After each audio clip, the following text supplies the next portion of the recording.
Oke, Atur nuhun Ustaz. Bismillahirrahmanirrahim. Assalamualaikum warahmatullahi wabarakatuh. Waalaikumsalam Waalaikumsalam warahmatullahi warahmatullahi wabarakatuh. wabarakatuh. Wassalatu wassalamu ala asrofil anbiya'i wal mursalin Sayyidina Muhammadin wa ala alihi wa ashabihi ajmain. Rabbi syrah li sadri wa yassiri amri wahlul 'uqdatam min lisani yafqahu qauli amma ba'du. Yang terhormat Ustadz Syam, Ustadz Ujang ya, Ustadz Ujang, yang lain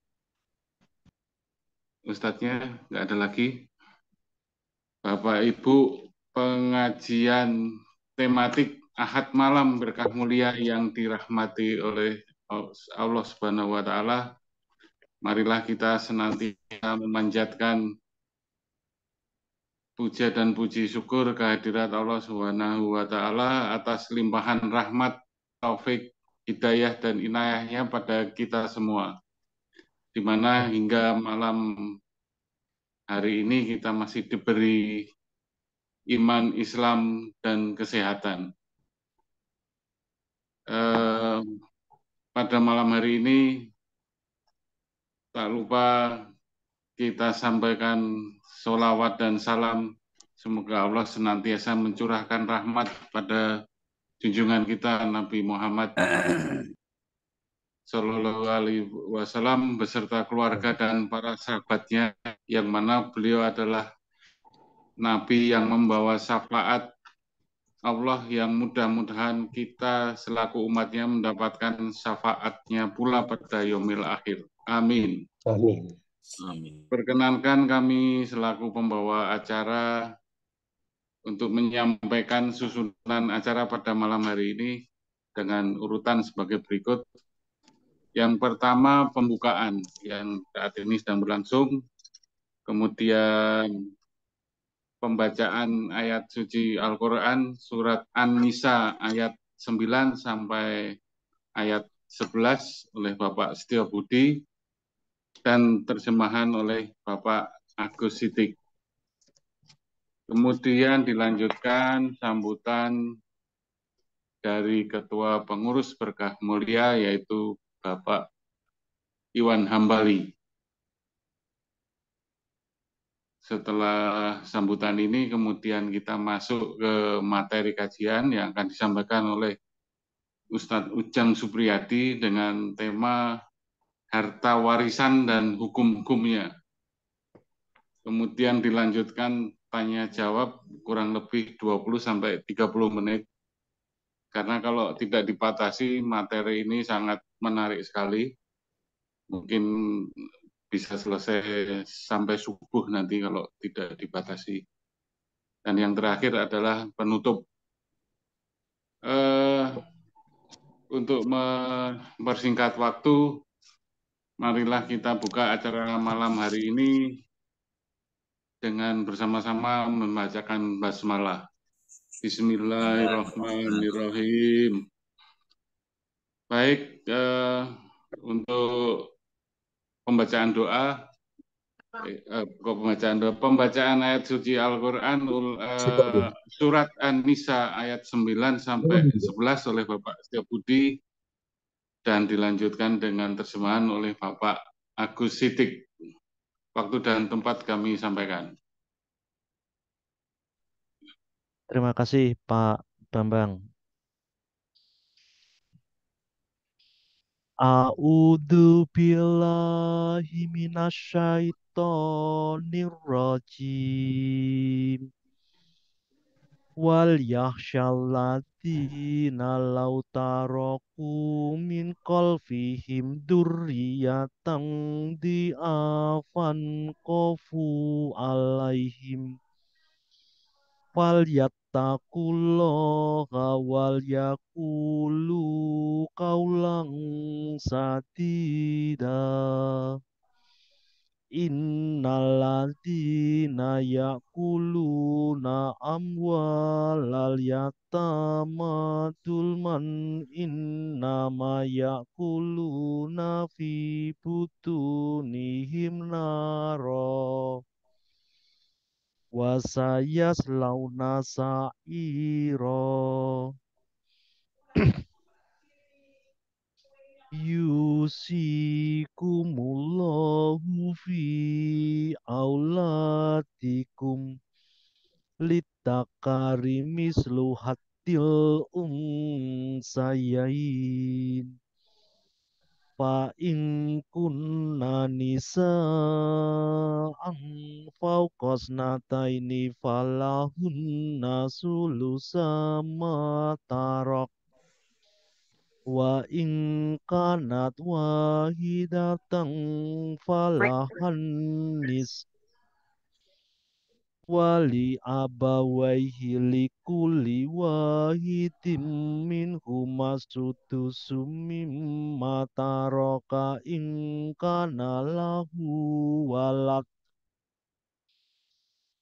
fa illam yakul lahu waladu wa warisahu abawahu fali ummihi sulus fa in kana lahu ikhwatun fali ummihi sudus mim ba'di wasiyati yusi biha audain aba'ukum wa abna'ukum la tadruna ayyuhum aqrabu lakum naf'a faridatam minallah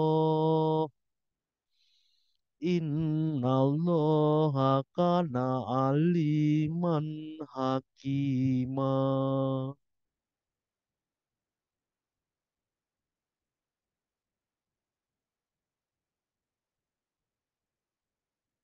Linknya bagus.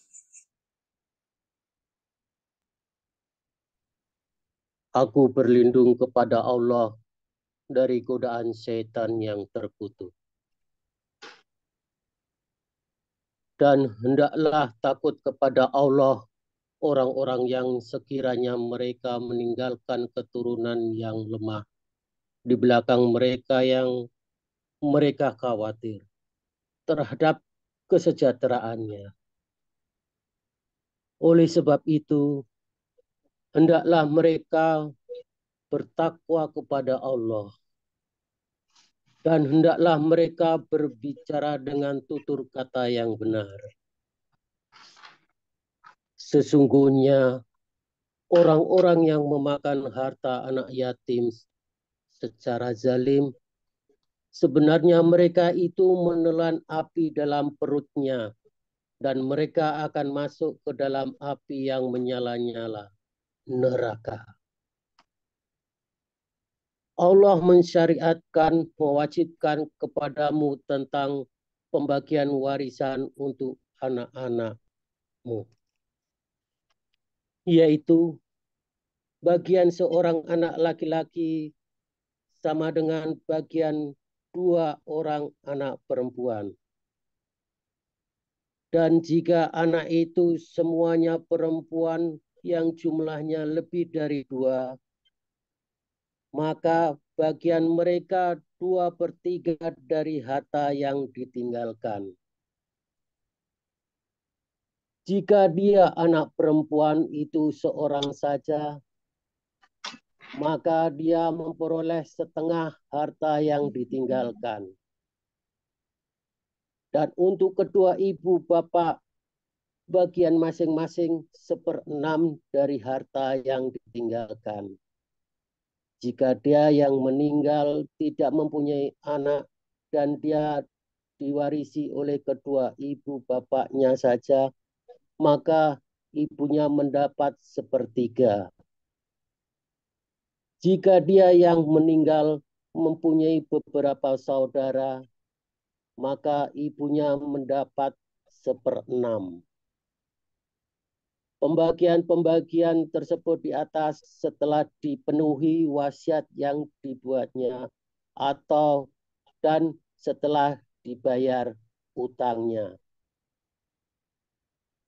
Tentang orang tuamu dan anak-anakmu, kamu tidak mengetahui siapa di antara mereka yang lebih banyak manfaatnya bagianmu. Ini adalah ketetapan Allah. Sungguh Allah Maha mengetahui, Maha bijaksana. Maha benar Allah dengan segala firman-Nya. Wassalamualaikum warahmatullahi warahmatullahi wabarakatuh. wabarakatuh. Waalaikumsalam warahmatullahi wabarakatuh. Alhamdulillah, terima kasih Pak Setio dan Pak Agus Sidik yang sudah melantunkan ayat suci Al-Quran. Semoga pahala Allah dilimpahkan pada pembaca ayat suci dan semua yang mendengarkannya. Amin ya robbal alamin. Amin ya rabbal alamin. Selanjutnya sambutan dari Ketua Pengurus Berkah Mulia Indonesia oleh Bapak Iwan Hambali. Waktu dan tempat kami persilahkan.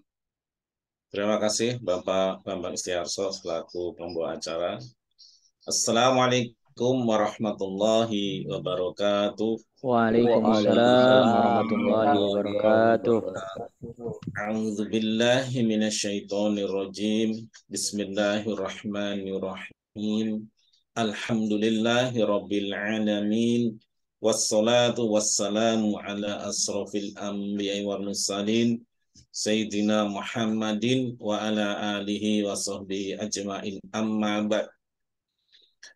Yang pertama dan paling utama, saya mengajak terutama untuk diri saya sendiri untuk selalu bersyukur pada Allah Azza wa Jal, karena begitu banyak nikmat yang kita nikmati dan kita rasakan sampai detik ini, khususnya nikmat iman dan Islam, sehingga Allah izinkan pada malam ini kita bisa bertemu walaupun melalui media Zoom dalam rangka kajian online dengan tema harta warisan dan hukumnya, yang insya Allah akan disampaikan oleh Ustadz Ujang Supriyadi LCMA Hafizahullah. Yang kami hormati Asatidz Ustadz Syam, Ustadz Ujang Supriyadi, ini alhamdulillah sudah hadir bersama kita. Juga ada Ustazah Bunda Rita. Subhanallah, beliau ini saya belum tahu apakah sudah kembali atau masih di Cianjur. Sudah tetap hadir. Kami tahu bahwa Bunda Rita begitu lelah ya, karena baru saja mengirim ke Cianjur. Juga ada Ustazah Dian dan yang lainnya, serta para peserta kajian pada malam hari ini. Mewakili pengurus Berkah Mulia Indonesia, kami sampaikan terima kasih kepada para muslimin yang sudah berbagi rizkinya kepada para korban gempa di Cianjur, yang alhamdulillah kemarin pada hari Sabtu pagi sudah kita berangkatkan, kita kirim ke Cianjur. Dan alhamdulillah atas izin Allah semua bisa berjalan seperti yang kita rencanakan. Memang ternyata fakta di lapangan jauh lebih membutuhkan daripada apa yang kita perkirakan. Mungkin yang kita kirim ini hanya setetes air, tapi semoga ini menjadi manfaat buat para saudara-saudara kita di Cianjur, dan semoga Allah yang membalas kebaikan amal soleh Bapak-Bapak Ibu sekalian dengan balasan pahala yang berlipat-lipat. Untuk malam hari ini kita akan mempelajari kitab Minhajul Muslim dengan tema yang tadi sudah sangat menarik disampaikan oleh pembawa acara. Untuk itu sekali lagi kami sampaikan bahwa tolabul ilm ini tidak ada batasan waktunya. Selama kita masih hidup, maka ada kewajiban bagi kita untuk mencari ilmu agama. Jadi tidak hanya mempelajari Quran, tapi juga ilmu agama. Maka untuk itu kami harapkan para peserta untuk menyiapkan catatan ala-ala mencatat kitab dan catatan kertasnya, karena sebaik-baik kita menimba ilmu dengan cara mencatat, supaya nanti setelah beberapa waktu kemudian kita bisa merujuk kembali, maka ilmu ini kita amalkan. Karena dengan mendapatkan ilmu ini, sebaik-baiknya kita menimba ilmu adalah mengamalkannya. Maka untuk itu mari kita dengarkan, mari kita pahami, dan paling penting adalah mari kita amalkan bersama Ustadz Ujang Supriyadi LZ MA Hafizahullah. Baik, itu saja mungkin yang kami sampaikan. Dan sekali lagi, tolong untuk teman-teman di grupnya yang belum hadir di tiap kajian hari Ahad, disempatkan waktunya. Ini mumpung Allah masih beri kita waktu, masih Allah berikan kita kesempatan untuk bisa menimba ilmu, kita manfaatkan dengan sebaik-baiknya, supaya nanti kalau kita memang sudah masuk ke alam kubur, ini menjadi catatan amal soleh kita. Terima kasih. Assalamualaikum warahmatullahi wabarakatuh. Waalaikumsalam warahmatullahi wabarakatuh. Terima kasih Pak Iwan Hambali atas sambutannya. Kembali saya ingatkan bahwa materi ini menarik sekali, khususnya untuk generasi yang akan kita tinggalkan. Mungkin nanti bisa diajarkan atau disampaikan kepada anak-anak kita. Kalau kita yang meninggal, warisannya itu akan diurus oleh yang masih hidup. Nah, sebaiknya yang masih hidup ini juga perlu mendapatkan ilmu harta warisan ini. Untuk mempersingkat waktu, mohon kepada Ustadz Ujang bisa menyampaikan materi yang terkait dengan harta warisan dan hukum-hukumnya.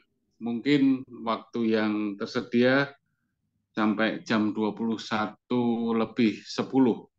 Tapi kalau lebih cepat, singkat, dan padat, lebih baik. Karena saya rasa akan lebih banyak pertanyaan nantinya. Terima kasih. Monggo Ustadz. Masya Allah, jazakumullah khairan. Baik, mohon izin semua, bismillahirrahmanirrahim. Assalamualaikum warahmatullahi wabarakatuh.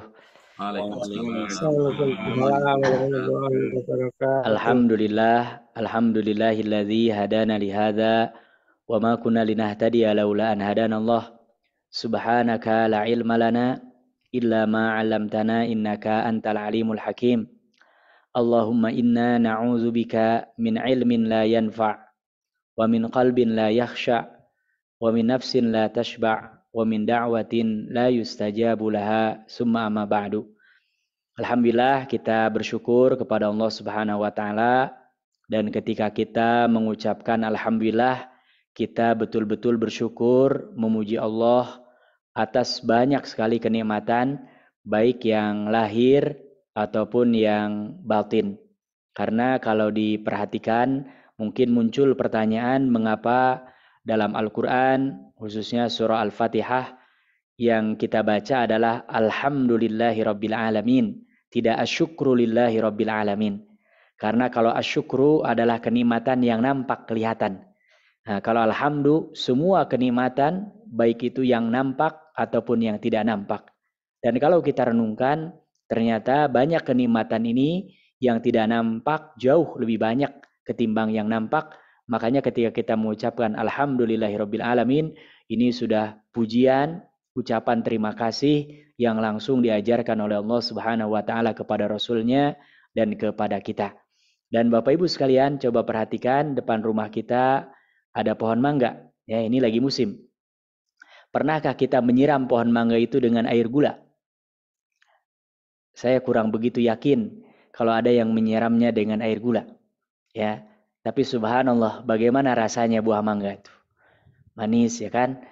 Ada mungkin yang agak asam-asam. Subhanallah, ini secara logika harusnya kalau kita nyiramnya air tawar, ya mangganya tawar gitu rasanya. Tapi ini memang kenikmatan yang Allah berikan kepada kita. Makanya selalu kita perbanyak kapanpun, dimanapun mengucapkan Alhamdulillahirabbil alamin. Salawat dan salam kita sampaikan kepada Nabi kita, Nabi Muhammad Sallallahu Alaihi Wasallam. Mudah-mudahan kita selalu istiqomah, kokoh mengikuti ajaran risalah sunnah yang dibawa oleh beliau sampai nanti kita diwafatkan oleh Allah Subhanahu wa taala dalam keadaan husnul khatimah. Amin ya rabbal alamin. Yang sama-sama kita hormati para asatiz. Di sini ada Ustaz Syam ya dan para ustazah yang hadir membersamai kita pada malam hari ini, para pengurus di Berkah Mulia Indonesia dan juga Bapak Ibu sekalian yang menyempatkan hadir. Mudah-mudahan semua dicatat dalam rangka beribadah dan bertakarub kepada Allah Subhanahu wa taala yang akan nanti kita lihat menjadi pemberat catatan amal kita di hari kiamat. Amin ya rabbal alamin. Tema kita pada malam hari ini adalah tentang al-mawaris wa ahkamuha, yaitu fikih tentang harta warisan dan hukum-hukumnya. Jadi insya Allah nanti di 2-3 kali pertemuan kita akan membahas secara teoritis ya. Baru nanti di pertemuan ketiga kalau bisa lebih cepat, dan kalau tidak nanti di pertemuan keempat kita akan langsung praktek bagaimana menghitung ya, dan boleh nanti membuat soal sendiri-sendiri kemudian dijawab dari hasilnya, karena ini memang betul-betul aplikatif ya, dan tidak akan mungkin terjadi perdebatan karena terkait dengan warisan ini adalah betul-betul langsung disebutkan oleh Allah Subhanahu wa taala. Dan hadis-hadis Rasulullah melengkapinya, termasuk ayatnya yang paling utama tadi yang dibaca di surah An-Nisa ya. Itu hampir disebutkan fulan dapat sekian, fulan dapat sekian, dan seterusnya. Yang pertama, Bapak Ibu sekalian, hafizakumullah, yang akan dibahas adalah al-madatul ula fi hukmi tawarus. Hukumnya. Hukum membagikan atau hukum bagaimana warisan ini dalam Islam. Ya. At-tawarusu bainal muslimin wajib. Nah, ini yang harus catat ya, bahwa saling mewarisi di antara umat Islam itu hukumnya wajib. Dan kalau wajib dikerjakan dapat pahala, ditinggalkan berarti kita dosa. Nah, ini yang khawatir ya. Yang kita khawatir di kita ini alhamdulillah lebih dari 80% ya muslim, dan sudah sunnatullah. Ada yang meninggal, ada yang lahir. Nah, ini ada syariat di antaranya adalah pembagian waris yang diatur oleh Allah Subhanahu wa taala dan Rasulnya. Ya. Bil kitabi was sunnah, dan dalilnya sangat kuat baik itu dari Al-Qur'an ataupun dari hadis-hadis Rasulullah sallallahu alaihi wasallam. Ya. Di antaranya firman Allah Subhanahu wa taala di surah An-Nisa ayat yang ke-7. A'udzubillahi minasyaitonirrajim. Lirrijali nasibum mimma tarakal walidani wal aqrabun. Kata Allah, bagi laki-laki ada bagian yang mana bagian ini dari harta waris yang ditinggalkan oleh walidani, kedua orang tuanya, wal aqrabun ataupun kerabat-kerabatnya. Ya. Walin nisa'i, dan begitu juga bagi perempuan nasibun, ada jatahnya. Subhanallah, ini keindahan syariat Islam. Dulu syariat-syariat sebelumnya atau undang-undang selain undang-undang agama samawi itu mereka menafikan ya, menegasikan keadaan perempuan. Keberadaan perempuan tidak diakui, termasuk dalam warisan mereka nggak dapat.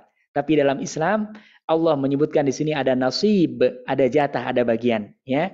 Mimma tarakal walidani wal aqrabun, dari apa yang ditinggalkan oleh orang tuanya ataupun kerabatnya, mimma qalla minhu au katsur, baik itu jumlahnya sedikit ataupun jumlahnya banyak, nasibam mafruḍa, bagiannya sudah ditetapkan oleh Allah Subhanahu wa taala.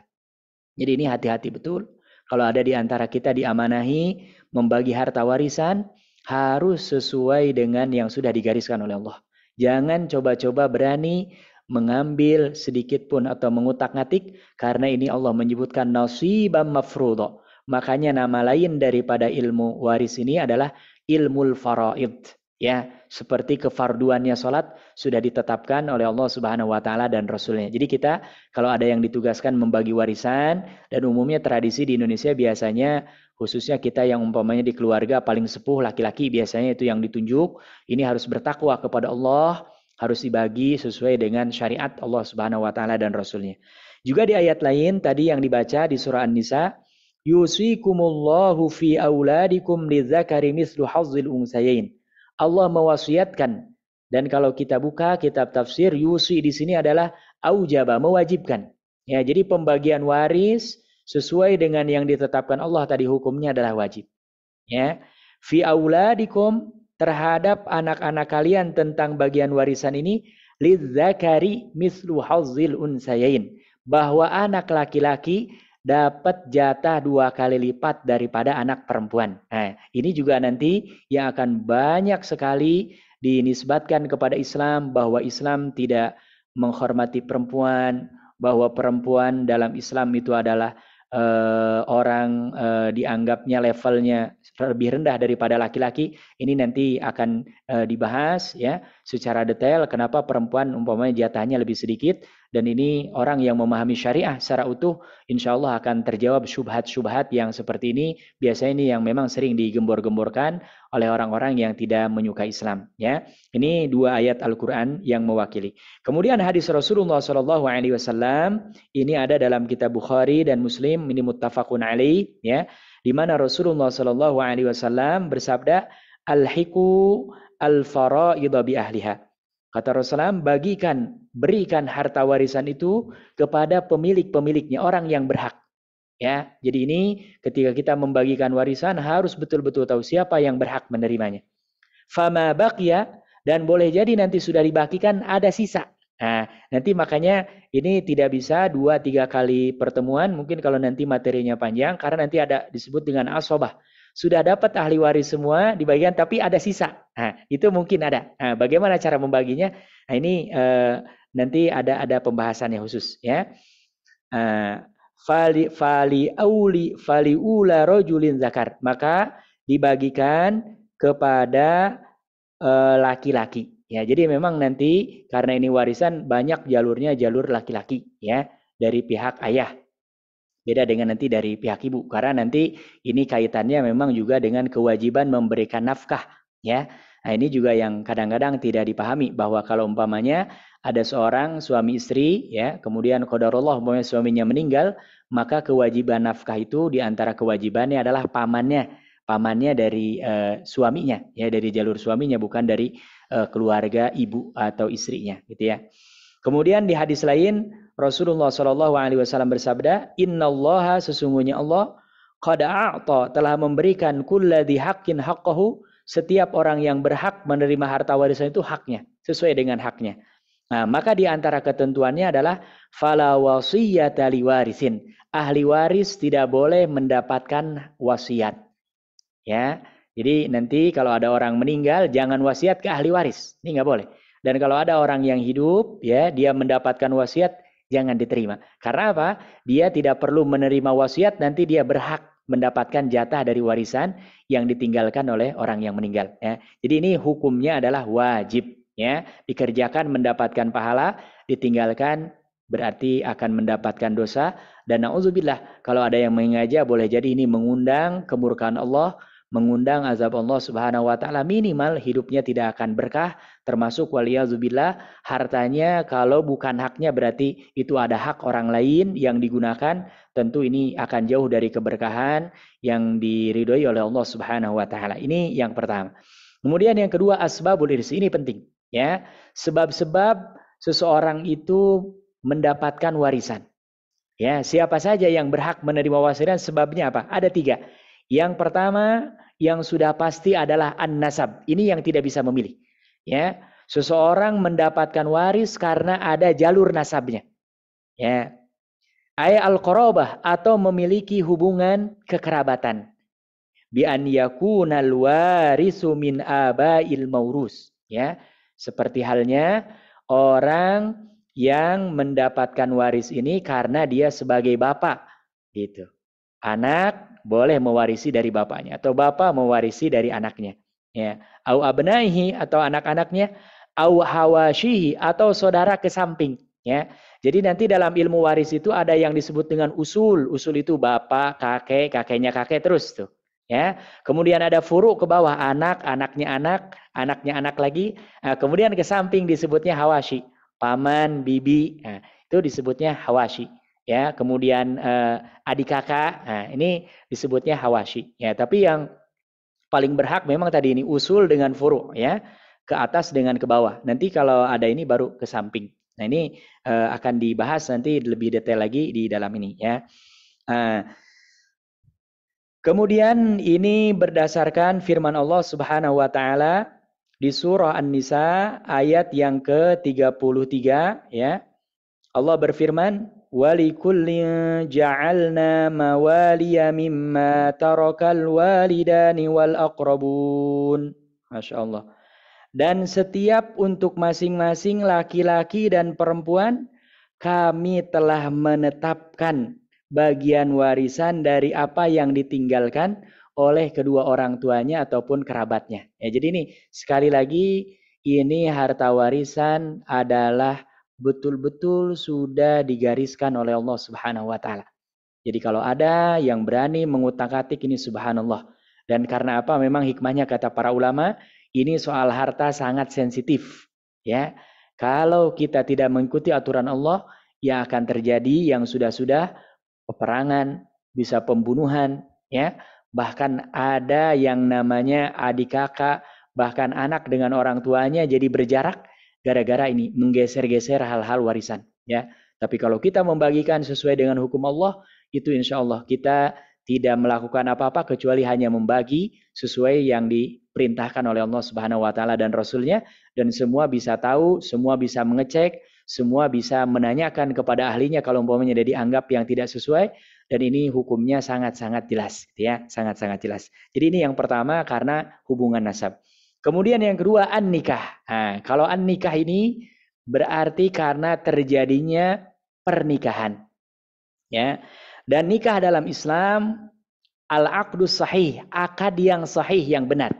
Ya. Makanya nanti karena kita ini ahlu sunnah wal jamaah, mohon maaf kalau ada yang menikah tapi nikahnya mut'ah, kawin kontrak.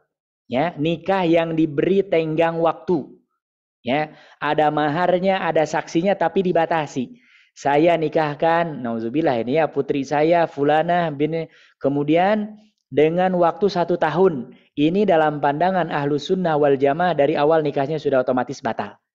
Dan nanti termasuk konsekuensinya kalau ada yang menikah dengan batasan yang waktu seperti ini muaqqatah, dibatasi waktu, maka dia tidak berhak menerima waris. Jadi akadnya harus sahih, ya benar, ya. Termasuk harus hati-hati, banyak saya mendengar khususnya yang menikah kedua, ketiga itu tidak dengan walinya, tapi menggunakan wali hakim. Ini harus bertakwa kepada Allah. Wali hakim itu adalah wali terakhir. Selama ada orang tuanya, apalagi hidup, ya, ada saudaranya, maka tidak boleh langsung lompat ke wali hakim. Ada orang-orang yang memang tidak takut kepada Allah Subhanahu wa taala langsung lompat. Nah, ini tidak boleh. Karena anak perempuan, hukum asalnya adalah tanggung jawab ayahnya. Tanggung jawab yang menjadi walinya yang diatur dalam Islam. Ketika pindah perwaliannya kepada suaminya, maka itu adalah serah terima tanggung jawab dunia dan akhirat, ya, dari mulai yang lahir sampai yang batin nanti akan ditanya di hadapan Allah Subhanahu wa taala, ya. Insyaallah kalau niat kita baik, ya, semua jalur syariat ini harus ditempuh, ya. Tidak boleh main lewat jalan pintas. Karena saya mendengar ada beberapa yang menikah, ya, tapi langsung pakai wali hakim. Padahal orang tuanya masih ada, atau kalau orang tuanya tidak ada wali-wali yang lebih berhak, ya, apalagi sembunyi-sembunyi tanpa sepengetahuan walinya, padahal masih ada, ini tidak dibenarkan dalam syariat. Wali hakim itu berlaku ketika tidak ada wali yang memang sudah menjadi walinya dalam Islam, ya. Nah, ini pernikahan, ya. Walaupun pernikahan ini waliyazubillah umpamanya walau lam yakun bina, kalau ada seseorang menikah pas malam pertama, sebelum malam pertama sudah meninggal. Jadi tidak sempat hubungan suami istri. Ini istrinya tetap kalau suaminya meninggal dapat harta warisan. Ya. Wala khalwah, atau belum pernah berkhalwat, belum pernah berduaan tuh. Subhanallah. Dan ini Masya Allah, ini luar biasa ya. Kalau ada orang diuji, ya, baru menikah umpamanya akad, kemudian walimah, sebelum maghrib meninggal. Nah, ini istrinya walaupun pernah belum berhubungan suami istri, belum khalwat di kamar berdua, ya, itu tetap mempunyai hak waris daripada suami yang meninggalnya, ya. Dan di sini Allah Subhanahu wa taala berfirman, "Walakum nisfu ma taraka azwajukum." Dan bagi kalian para suami mendapatkan setengah dari apa yang ditinggalkan oleh istri-istri kalian. Ya, tapi ini nanti nggak otomatis ya. Setiap suami yang ditinggal oleh istrinya meninggal, dia punya harta dapat setengah.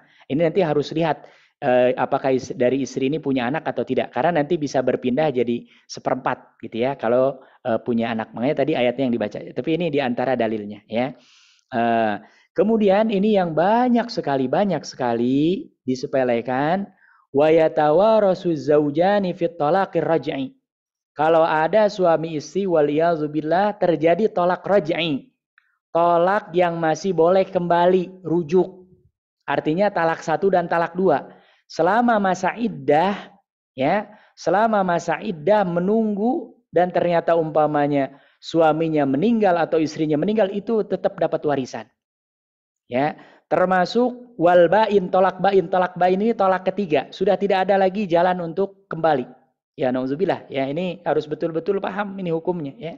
Jadi kalau ada kita menceraikan istri kita maksimal itu sampai 3. Kalau 3 sudah nggak boleh lagi balik. Boleh lagi balik kalau istri kita sudah menikah dengan laki-laki lain, kemudian dicerai kita nikahi lagi boleh. Tapi kata para ulama kalau ada istri yang seperti ini, dia nikah hanya supaya bisa kembali lagi kepada istri yang pertama, itu juga nikahnya batal. Karena dia menikah dengan suami yang lain hanya untuk mencari cara biar bisa kembali lagi kepada suami yang pertama. Dan ini waliyazubillah mempermainkan syariat. Kenapa bisa cerai 3 kali tapi ingin balik lagi? Ya, makanya nih harus hati-hati ya. Ini namanya tolak bain. Kapan tolak bain ini masih dapat waris? In talaqaha fi maradihi alladhi mata fih. Nah, ini biasanya ada suami yang tidak bertakwa kepada Allah, dia sudah sakit mau meninggal dia ceraikan istrinya. Ini walaupun talaknya talak 3, istrinya tetap dapat warisan. Ya, jadi umpamanya nauzubillah ini ya, ada seorang suami dia menceraikan istrinya, cerai yang ketiga, tapi ini ketika mau meninggal. Ya, dan betul meninggal. Nah, maka istrinya walaupun ini tolaknya tolak bain tetap dapat warisan. Gitu, ya, tetap dapat warisan. Kenapa? Karena di sini suaminya menceraikannya ketika dia mau meninggal atau tadi umumnya banyak kejadian memang disengaja supaya istrinya nggak dapat harta warisan, ya. Nah, waliyazubillah, ya. Jadi ini yang kedua adalah karena faktor pernikahan. Kemudian yang ketiga ini yang sudah kemungkinan besar ya tidak ada yaitu al-wala, ya, yaitu karena dimerdekakan. Jadi kalau ada di antara kita memerdekakan seorang budak, maka nanti kita mendapatkan jatah warisan dari budak tersebut. Kenapa? Berdasarkan hadis Rasulullah SAW, al-wala'u liman i'taqa, ya. Orang yang dimerdekakan itu adalah milik orang yang memerdekakannya, ya. Dan ini alhamdulillah sekarang sudah tidak ada lagi perbudakan, ya. Umumnya tidak ada, tapi hukum Allah ini akan berlaku karena boleh jadi nanti menjelang hari kiamat terjadi peperangan dan lain sebagainya, ya. Dan dalam hukum perang nanti bisa jadi ada perampasan, ya, dan termasuk yang dirampas atau ditawan adalah manusia, ya. Ini yang ketiga, yang terakhir adalah yaitu al-wala, seorang budak yang dimerdekakan, maka tuannya mendapatkan harta warisan, ya, ketika budaknya ini meninggal karena budak ini adalah milik tuannya, ya. Ini yang kedua yaitu tentang sabab, ya, sebab-sebab yang menyebabkan seseorang mendapatkan warisan. Kemudian yang ketiga, mawani'ul irsi.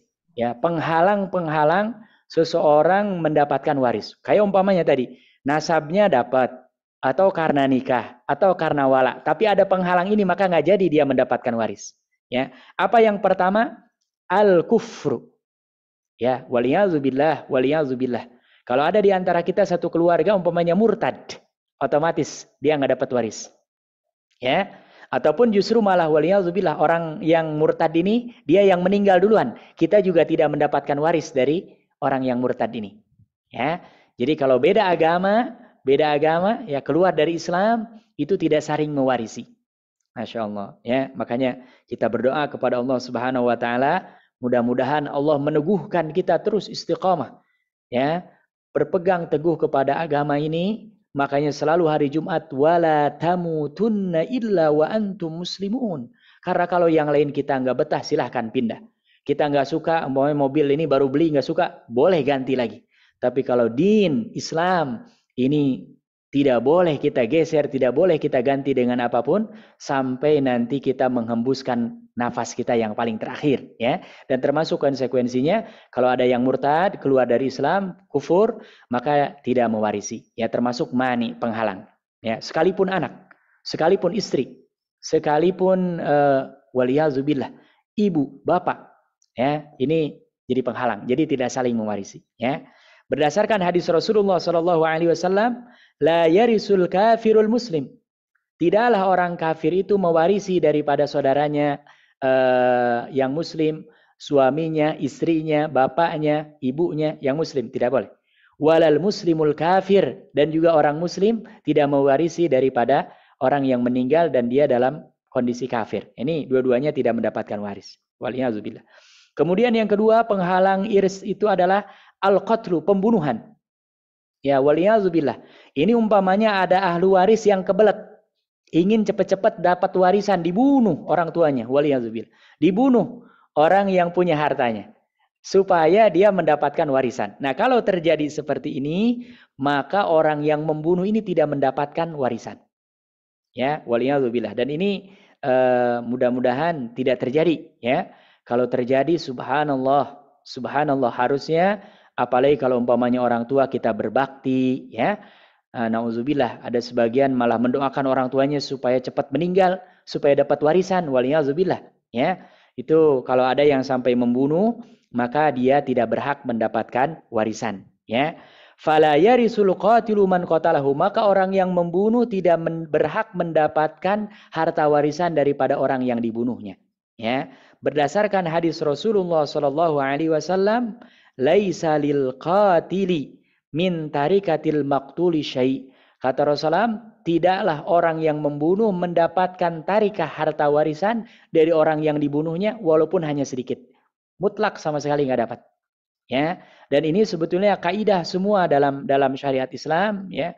Siapa yang ingin buru-buru mendapatkan sesuatu, kalau dia tidak melewati batas syariah, maka justru dia tidak akan mendapatkannya. Ya, man ista'jala syai'an qabla awanihi uqiba bihirmanihi. Yang harusnya dia kalau sabar nunggu sampai meninggal itu dapat warisan. Tapi karena dia buru-buru, kebelet, bunuh orang yang menjadi meninggalkan warisnya, dia malah nggak boleh mendapatkan harta warisan. Ya, waliyazubillah. Pembunuhannya saja sudah dosa. Ya, apalagi ini dia membunuh karena hanya ingin mendapatkan warisan. Ini sudah betul-betul jauh daripada bimbingan Allah Subhanahu wa taala, betul-betul jauh daripada hidayah Allah Subhanahu wa taala, dan mudah-mudahan kita dihindarkan dari hal-hal yang seperti ini. Dan memang kadang-kadang harus hati-hati betul, ya. Kita benar-benar mendidik anak-anak kita dengan pendidikan agama, di antara ini akan membendung. Karena kadang-kadang kalau sudah suara perut bisa mengalahkan suara hati nurani.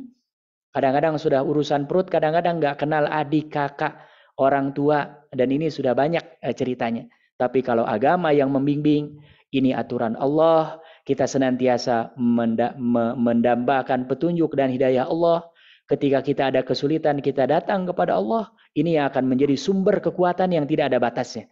Karena kalau kita bersandar kepada kekuatan-kekuatan materi, semua apapun di dunia ini ada batas maksimalnya. Tapi kalau Allah, itu huwal awwalu wal akhiru wal zahiru wal batin, maha segala-galanya. Kita minta kepada Allah urusan yang paling kecil sampai yang paling besar, itu Allah Subhanahu wa taala maha kehendak. Tapi kalau orang tadi yang materialis, yang selalu jalan pintas dianggap pantas, tadi ingin mendapatkan warisan, malah dibunuh orang yang punya harta warisan ini, waliyazubillah. Kemudian yang ketiga yang menjadi penghalang seseorang mendapatkan warisan adalah ar-riqu, yaitu perbudakan. Ya, jadi budak kalau tidak dimerdekakan itu tidak mendapatkan warisan dari tuannya, tidak mendapatkan warisan dari budaknya. Ya, dan alhamdulillah ini perbudakan tidak ada, dan ini salah satu kontribusi ajaran Islam, karena banyak sekali hukum-hukum Islam ketika berdosa, di antara kafarahnya menebusnya adalah dengan memerdekakan budak, ya Mbak saya. Jadi ini perbudakan tidak menjadi salah satu penghalang orang mendapatkan harta waris, ya. Kemudian yang selanjutnya az-zina waliyazubillah. Ya, kalau ada seorang anak yang terlahir dari hubungan gelap, dari perzinahan, maka anak ini tidak mewarisi dari bapaknya. Dan bapaknya kalau umpamanya anaknya yang dari perzinahan, dari hasil perzinahan ini meninggal lebih duluan, juga tidak mewarisi daripada anaknya. Yang mewarisi adalah ibunya. Nah, kalau ibunya masih dapat. Ya, dan ini subhanallah berat sebetulnya, ya. Dan di kita banyak sekali. Walaupun ini sebetulnya adalah bertentangan dengan syariat, ya. Orang-orang yang ketahuan dia berzina dinikahkan. Hukum asalnya sebetulnya nggak boleh itu. Ya, karena apa? Khawatir itu malah seperti umumnya berzina dianggap biasa lah, ujung-ujungnya juga suruh nikah. Ya, hukum asalnya nggak boleh. Ya, tapi saya sudah pernah beberapa kali mempertanyakan kepada yang lebih alim, kenapa prakteknya umumnya di kita, khususnya tokoh-tokoh masyarakat itu kalau ketahuan dinikahkan gitu. Mereka lebih menimbang maslahat dengan madarat, tapi hukum asalnya nggak boleh. Karena anak yang dikandung oleh perempuan ini ketika belum ada aqdus sahih, maka itu tetap dianggap sebagai apa? Perzinahan.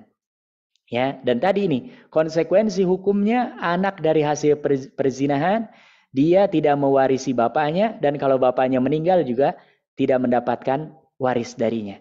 Ya, nah tapi kalau ibunya dapat. Ya, nah, kenapa? Berdasarkan hadis Rasulullah SAW, al-waladu lil firash, ya. Anak itu adalah milik pemilik ranjang, maksudnya ibunya, ya. Walil ahiril hajar. Nah, kalau bapaknya ini yang tadi, ya, yang dia melakukan zina ini, maka al-hajar itu harusnya dirajam, gitu ya.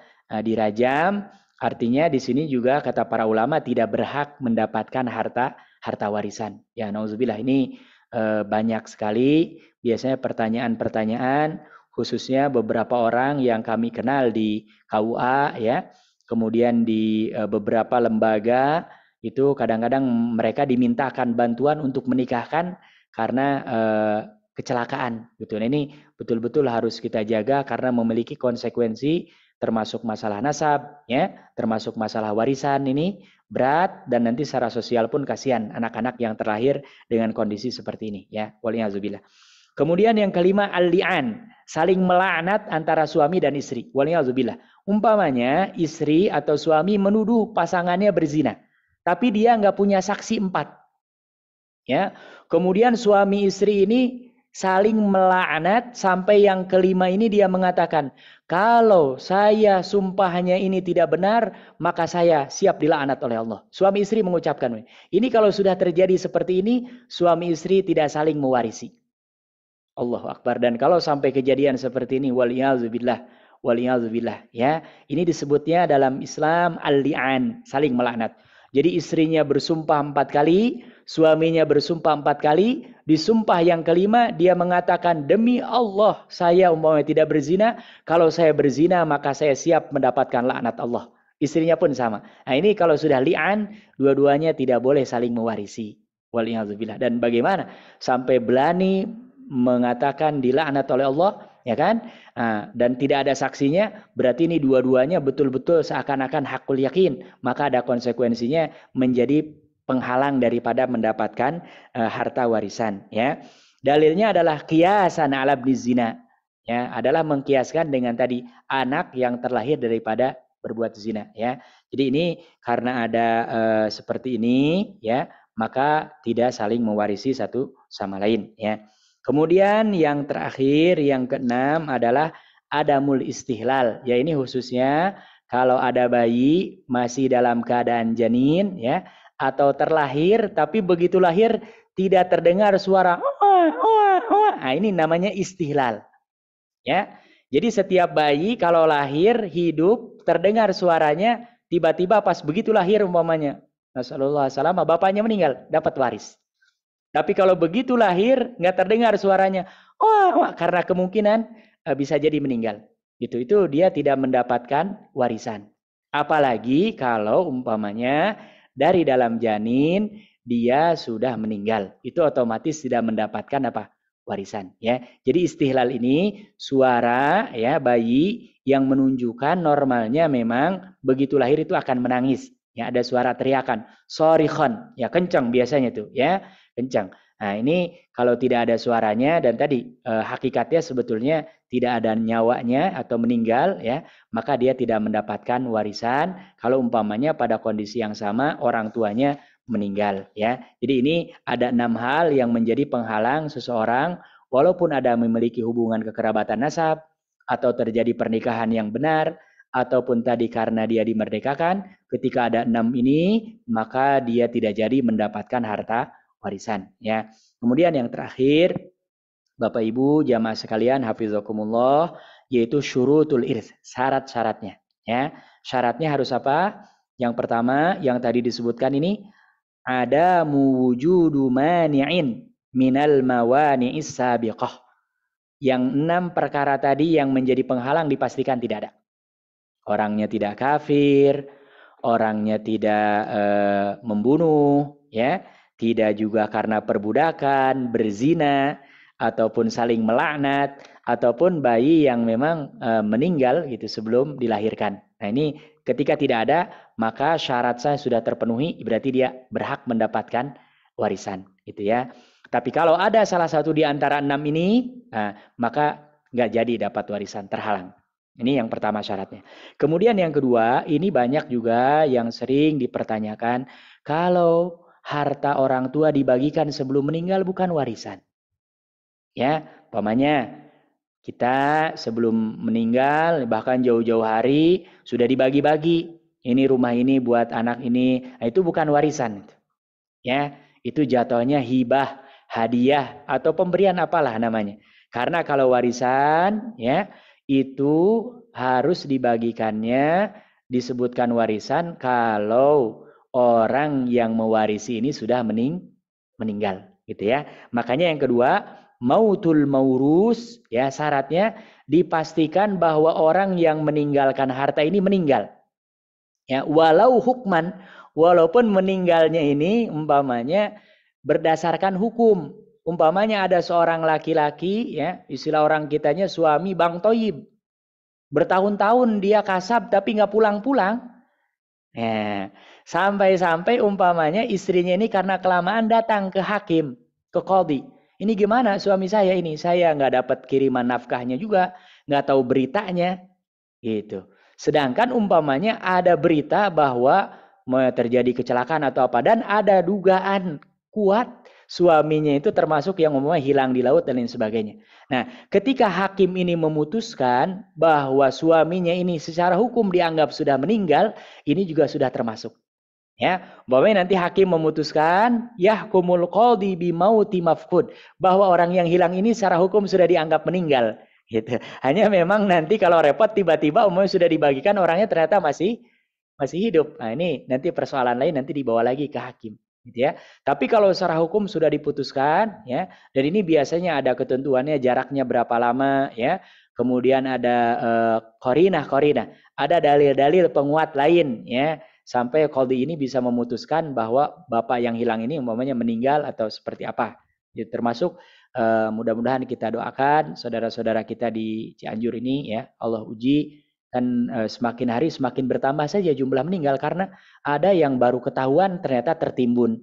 Ternyata ini kondisi-kondisi seperti ini ya. Kan orang tidak bisa memastikan kalau tidak lihat wujudnya. Kalau ini memang sudah tidak ada beberapa lama, apalagi kalau mau jatuh ke laut kan bisa jadi dimakan ikan dan lain sebagainya. Nah, makanya nanti yang akan memutuskan adalah qadhi hakim ya. Kalau di kita umumnya biasanya hakim ya, hakim syar'i ya. Di kita kayak ada KUA, kemudian ada hakim juga yang memang berdasarkan hukum Islam ya. Ini khususnya untuk pernikahan memang sudah ada secara khusus ya. Nah, maka ini juga harus dipastikan bahwa seseorang itu syaratnya ketika orang yang meninggalkan harta warisan ini meninggal. Makanya tadi kalau dibagikan orangnya masih hidup ini bukan warisan. Ya, hibah, hadiah atau apalah namanya gitu ya. Ini bukan warisan ya. Kemudian yang ketiga, qaunul warisu hayyan yauma mauti muwarrisi. Orang yang mewarisi hartanya harus kondisinya hidup ketika orang yang punya harta ini meninggal. Makanya kalau umpamanya ada seorang anak ya, dia meninggal sebelum bapaknya, maka ketika bapaknya meninggal, anak yang sudah meninggal ini nggak dapat waris. Kenapa? Karena kondisinya dia ketika bapaknya meninggal, dia sudah meninggal. Sedangkan yang berhak menerima waris itu orang yang masih hidup, gitu ya. Jadi ini syaratnya ada 3 ya. Harus terhindar, tidak ada salah satu penghalang yang 6 tadi disebutkan. Kemudian dipastikan bahwa orang yang meninggalkan hartanya sudah meninggal, walaupun dengan hukum qadhi. Kemudian yang ketiga, orang yang mewarisi kondisinya harus hidup. Karena kalau orang mati udah nggak butuh warisan. Ya, orang yang mati sudah nggak butuh warisan. Yang dia butuhkan doa, amal soleh, ya, termasuk kebaikan-kebaikan yang dilanjutkan oleh ahli warisnya. Ya, jadi ini insya Allah pada malam hari ini kita cukupkan sampai di sini ya. Pembahasan-pembahasan sebagai mukaddimah. Mudah-mudahan ini sebagai pencerahan ya, khususnya yang pembahasan terakhir ini tadi, karena banyak yang menduga bahwa harta yang dibagikan orangnya masih hidup disebutkan oh, ini warisan orang tua saya. Kalau orangnya masih hidup itu bukan warisan. Hanya di kita sudah menjadi istilah khusus ya. Walaupun orang tuanya belum meninggal dibagi-bagi, oh ini warisan dari orang tua. Itu secara syariat memang bukan waris. Karena kalau waris harus orang tuanya, kalau orang tuanya yang punya harta, dia meninggal, kitanya masih hidup gitu ya. Jadi sebenarnya wallahu taala alam, nanti insyaallah untuk detailnya aplikasinya, apalagi pertanyaan yang langsung ini ya, karena ada beberapa yang ditugaskan untuk membagi waris, tapi belum dibagi-bagi sampai sekarang. Nah ini jangan ditanyakan langsung sekarang ya, takutnya nanti saya jawab dipraktekkan, karena nanti harus dilihat dulu ada yang paling semakin dekat dia semakin berhak. Boleh jadi ini saudara, tapi karena ada yang lebih dekat dia tertutup gitu, disebutnya mahjub, terhalang, tertutup. Jadi kalau nanti pertanyaannya aplikatif ya mau diamalkan sebisa mungkin jangan di awal-awal ini ya. Nanti di akhir mungkin kalau mau untuk pertanyaan umpamanya benar-benar untuk pembagian harta warisan kita ditugaskan boleh. Tapi kalau di awal-awal ini supaya pemahamannya teorinya sampai dulu semua kita coba secara perlahan-lahan karena ini ilmu yang termasuk dikabarkan dalam beberapa riwayat ilmu yang akan pertama kali hilang dalam Islam dan betul. Di kita umumnya banyak yang memang membagi harta warisan tidak sesuai dengan ilmu waris dan faraid.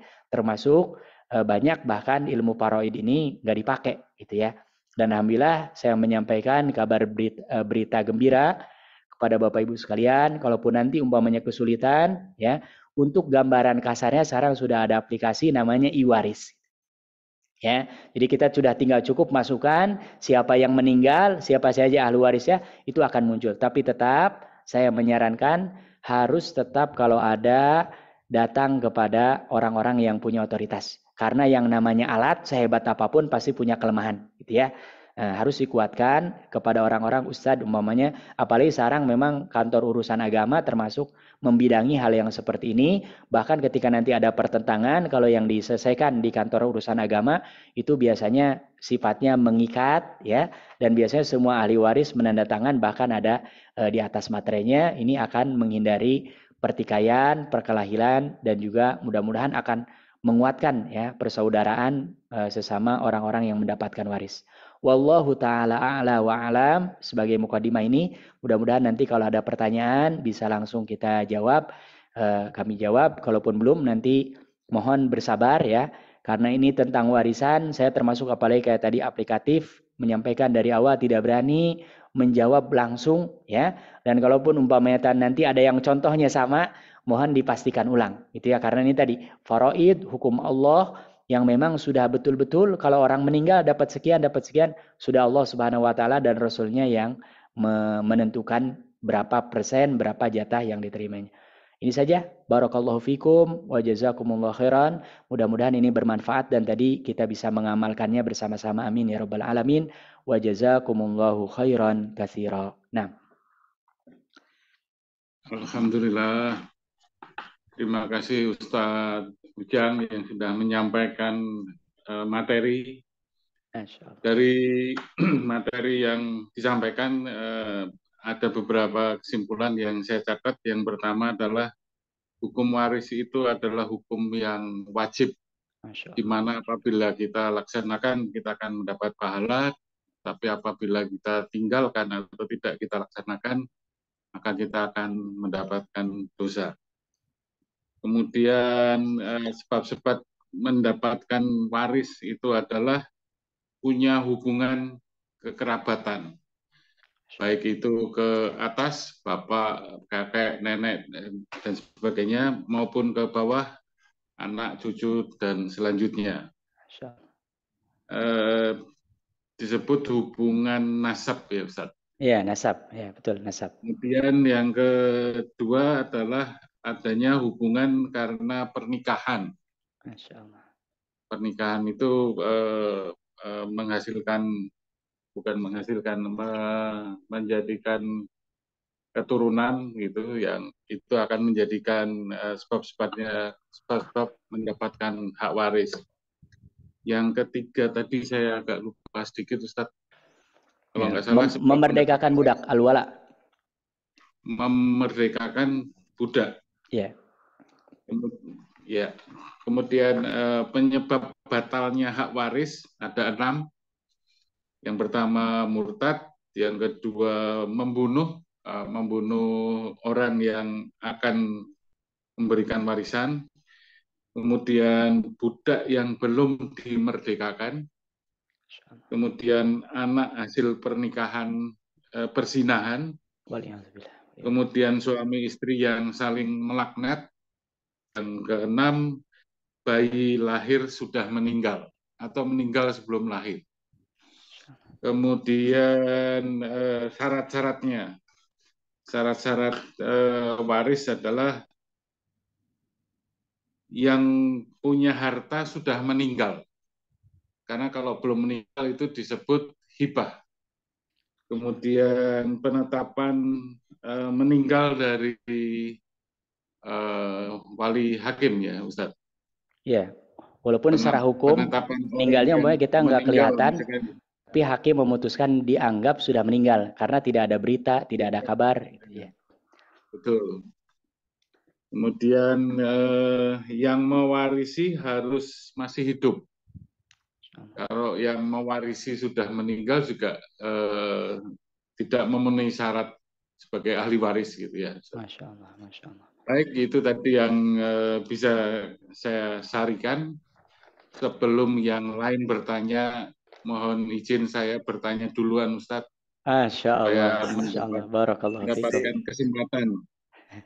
Yang namanya harta itu nanti akan dibagi-bagi setelah meninggal.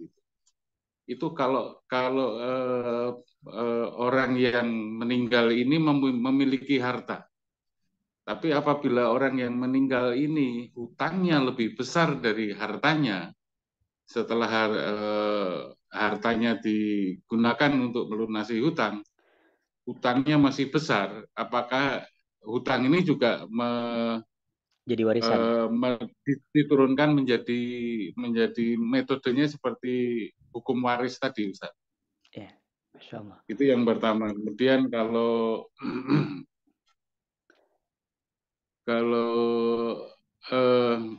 warisan itu kepada anak, cucu dan sebagainya, apakah tidak mempertimbangkan kalau perempuan itu 2/3, laki-laki 2/3. Nah kalau istri nggak dapat warisan, Ustaz. Ya. Nah kalau 1/3 sama 2/3 sudah 3/3 sudah habis. Nah jatahnya istri nggak ada lagi. Gitu. Ya. Ya. Masya Mungkin Allah. itu yang saya pertanyakan, yang saya sampaikan, Ustaz. Matur nuwun. Ya. Baik, yang pertama, barakallahu fikum, kalau ada seseorang yang meninggal ya, dia bukan mewariskan meninggalkan harta tapi malah meninggalkan hutang. Nah, ini sama menjadi kewajiban ahli waris. Bahkan termasuk sebelum nanti harta warisannya dibagikan, yang harus dipastikan yang pertama membayar hutangnya. Kalau punya hutang ya. Kemudian yang kedua, kalau berwasiat sebelum dibagikan wasiatnya harus ditunaikan. Selama wasiat itu tidak bertentangan dengan syariat. Umpamanya kalau ada seorang bapak sebelum meninggal dia wasiat, tolong nanti 1/3 daripada harta warisan ini wakafkan untuk pesantren, wakafkan untuk masjid. Maka jangan dibagi dulu. Maka yang menjadi harta warisan berarti sisa daripada wasiat ini. Gitu. Ya. Jadi jangan umpamanya hartanya semua belum dibagikan, belum dibayarkan wasiatnya malah dibagikan. Jadi ini harus didahulukan. Termasuk dalam kitab-kitab tentang faraid ini disebutkan semua biaya pengurusan jenazah sebetulnya hukum asalnya diambil daripada harta orang yang meninggal ini. Gitu. Hanya di kita memang banyak berebutan pahala ya, tidak ada masalah, dari anaknya biasanya nanggung atau ini dan lain sebagainya, bagi-bagi tidak ada masalah. Tapi hukum asalnya sebetulnya ya ambil dari situ baru sisanya dibagikan gitu ya. Nah, ini termasuk hutang menjadi tanggungan ahli waris ya.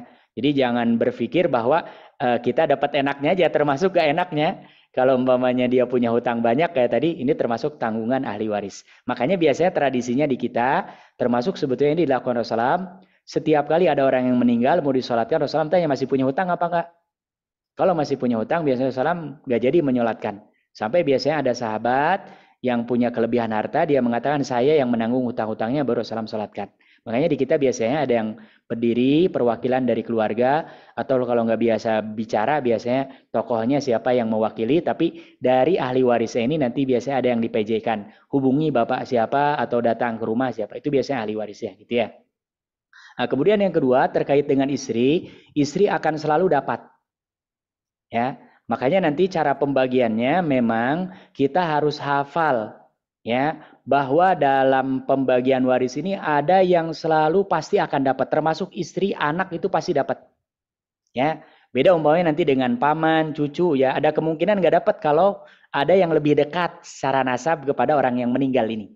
Tapi kalau istri, anak ya, termasuk ayah, itu kemungkinan besar akan selalu dapat gitu ya. Karena apa? Memang ini secara nasab memang paling dekat. Ya, secara hubungan pernikahan juga kan paling dekat gitu ya. Termasuk tadi usul dan furu' ini akan selalu dekat. Nah, makanya nanti akan ada disebutkan dalam ilmu waris, orang yang kondisi apapun pasti dia akan dapat warisan. Hanya nanti umpamanya yang setengah bisa jadi seperempat ya. Oh, yang seperempat bisa jadi 1/8 karena ada faktor-faktor lain, karena ada saudara-saudara yang lain gitu. Jadi tadi kemungkinannya istri itu dapatnya dia 1/4 atau enggak 1/8, itu pasti kemungkinan besar ya. Nanti tergantung dilihat ahli waris dari anaknya. Jadi insya Allah istri selalu dapat karena tadi secara sebab kan kategori yang kedua ya, pernikahan ya, dan termasuk Allah Subhanahu Wa Taala memuliakan perempuan ya dalam Islam, di antara termasuk ini mendapatkan harta warisan. Dulu orang-orang Arab jahiliyah kalau suami meninggal istri itu nggak dapat waris. Bahkan lebih parah, malah istri ini diwarisin ke anaknya yang laki-laki. Bayangkan Bapak. Jadi ibu jadi istri, nauzubillah. Ya, dan ini termasuk tradisi, ada kuat ya, disebutkan dalam beberapa riwayat dan kitab-kitab sirah. Jadi orang Arab dulu kalau meninggal istrinya itu diwarisin ke anaknya. Nasallallahu salam. Secara logika aja gimana gitu ya? Nggak bisa kita menerima. Tapi itu memang tradisi jahiliyah. Wallahu ta'ala gitu ya. Jadi insya Allah istri ini termasuk yang akan dapat. Hanya nanti berapa jatahnya tergantung tadi, harus disebutkan detail dulu ahli warisnya siapa aja, baru ketahuan oh ini dapat sekian, oh ini dapat sekian. Hanya tadi patokan umumnya selalu anak laki-laki akan lebih besar daripada anak perempuan secara umum ya. Tapi kalau umpamanya nggak ada anak laki-laki ya berarti yang mewarisi anak perempuan gitu ya. Kenapa? Karena nanti laki-laki wajib nafkah ya kan, dia yang tanggung jawab. Kalau perempuan punya uang apapun sebetulnya nggak ada kewajiban menafkahi anaknya. Dia kalau punya uang ya pribadi, bebas mau dipakai apapun, termasuk suaminya nggak boleh mengambil walaupun sedikit pun tanpa izin dan kerelaan dari perempuan atau istri tersebut. Wallahu ta'ala a'lam wa a'lam. Mungkin mudah-mudahan terjawab ya. Baik, terima kasih Ustadz. Mungkin bapak-bapak atau ibu-ibu yang lain yang mau menanyakan langsung kepada Ustadz, monggo silakan. Ada chat Pak. Dalam? Ada chat. Nah, ada yang chat itu. Ada berapa? Dua ya kayaknya, niatnya ada di chat ini. Saya nggak bisa lihat chatnya Ustaz. Bentar, coba. Yang pertama itu Pak Wahyu Jatmiko. Pak Wahyu Jatmiko. Pak Wahyu langsung aja Pak Wahyu di atasnya. Mau disampaikan langsung Pak Wahyu? Ya. Assalamualaikum Pak Ustaz. Waalaikumsalam warahmatullahi wabarakatuh. Ahlan wa sahlan. Ahlan wa sahlan. Monggo. Terima kasih. Saya mau nanya, kalau orang tuanya non-muslim, anak-anaknya Muslim semua, lalu orang tuanya meninggal, anak-anaknya kan nggak dapat warisan. Ya. Padahal hartanya banyak, lalu dikemanakan harta itu? Itu aja. Masya Allah. Ya. Harta tersebut ya kalau umpamanya saudara-saudara kita yang punya keyakinan bahwa harta pun bisa dinikmati di alam kubur kan biasanya mereka dimasukin tuh. Makanya sampai kalau kita kan cukup dengan kain kafan ya. Dan itu sangat-sangat ekonomis ya sebetulnya, bahkan lebih murah daripada pakaian yang kita kenakan masih hidup. Kalau mereka kan biasanya petinya dari emas ya. Bahkan ada keyakinan bahkan mereka kirim buah-buahan gitu, walaupun sudah meninggal dan lain sebagainya. Itu biasa. Tapi secara hukum Islam, memang anak-anak ini ya, yang orang tuanya tidak beriman, ya, alias bukan Muslim, ya memang secara hukum tidak mendapatkan harta warisan. Hartanya kemana? Kalaupun umpamanya tidak ada yang memanfaatkan, tetap anaknya tidak boleh mengambil warisan. Kalau dia umpamanya mau menyalurkan untuk yang sifatnya sosial, misalkan. Kayak sekarang nih bantu-bantu orang tidak ada masalah ya. Tapi kalau untuk dijadikan harta milik pribadi, ini memang secara hukum tadi la yarisul muslimul kafir walal kafirul muslim. Kata Rasulullah, seorang yang kafir tidak mewarisi orang yang muslim ataupun yang muslim tidak mewarisi yang kafir. Tapi kalau tadi mau dimanfaatkan untuk kepentingan umum ya yang nilai manfaatnya ada, walaupun tetap secara keyakinan kita orang beriman ya bahwa orang ini nggak akan mendapatkan pahala. Karena syarat diterimanya amal soleh ini harus beriman diantaranya, ya kan? Jadi kalau ada yang non Muslim, dia beramal soleh bahkan lebih banyak daripada orang Muslim, ya dia kalaupun dapat pahalanya pahala dunia aja, orang menilainya baik. Termasuk kalau dia usaha kan banyak yang mendoakan kebaikan di dunia dapat. Tapi kalau di akhirat sama sekali di hadapan Allah itu nol. Kenapa? Karena syarat utamanya beriman itu tidak ada. Ini yang menjadi poinnya, gitu ya. Jadi kalau hartanya mau diapakan itu kembali memang ke adat dan kebiasaan masing-masing. Yang jelas ahli warisnya tidak boleh mengambil ya harta tersebut karena bukan haknya, karena ini termasuk mani'un minal mawani. Salah satu di antara penghalang dari sekian banyak penghalang seseorang berhak mendapatkan harta warisan. Gitu. Allah taala alam. Nah, terima kasih Pak Ustadz. Nah. Yang kedua siapa nih? Berikutnya Ustadz Syam, ada lagi yang Pak Solah. Langsung aja Pak ya. Masya Allah. Nah. Iya. Assalamualaikum Ustadz. Waalaikumsalam warahmatullahi wabarakatuh. Ahlan wa sahlan. Ahlan. Fadhal. Nah. Ustadz mau nanya nih, kadang-kadang kan kita orang tua itu sudah tidak ada semua misalnya. Orang tua meninggalkan rumah. Nah, rumah itu kadang-kadang itu tidak dibagi-bagi gitu.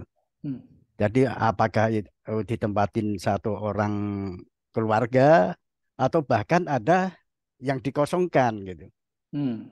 Nah, itu hukumnya gimana Ustadz ya? Kalau istilah harta warisan itu nggak dibagi gitu. Ya. Nah ini termasuk yang banyak dan sering terjadi di kita. Jadi hukum asalnya harus dibagi. Entah umpamanya seperti halnya yang saya lihat beberapa kali khususnya di Jabodetabek orang Betawi ya, disekat-sekat ya, anaknya berapa ada dibagi-bagi gitu. Nah, tapi sebetulnya bisa dihitung umpamanya dinilaikan uang berapa gitu ya.